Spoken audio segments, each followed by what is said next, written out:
Mat buraxılış imtahanının mətn suallarının izahı ilə qarşınızdayıq ingilis dili fənnindən.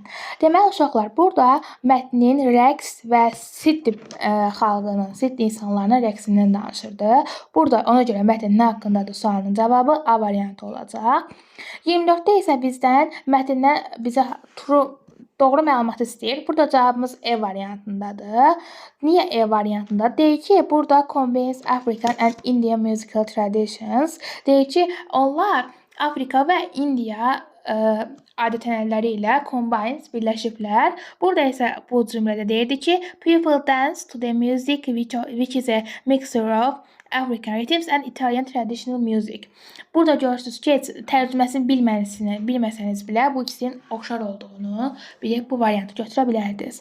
25-də isə cavab D variantındadır. City people have kept some African traditions. Bu doğrudur. Niyə? Çünki onlar bir-biri ilə qaynayıb qarışıblarsa, deməli onların adət-ənənələrini götürüblər. Cavab D-dir.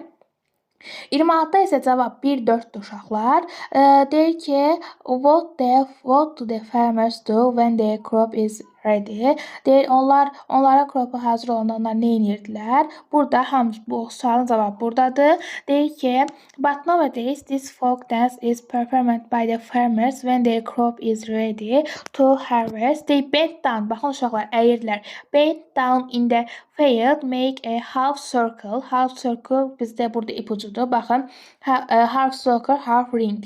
Üzük və dairənin forması eyni olduğuna görə biz burada 4-ü götürə bilərik. Bir də isə pray, baş əymək nədir uşaqlar? Deməli, ona itaət etmək deməkdir. Pray də itaət etmək olduğuna görə cavab burada A variantı olacaq. Burada mən qapalı sualları izah elədim. Part 2-də isə mən açıq sualları izah edəcəm. O da kanaldadır. Grammar suallarının da izahı kanaldadır. Listening suallarının izahını da istəyirsinizsə yorumlarda bildirməyi unutmayın uşaqlar.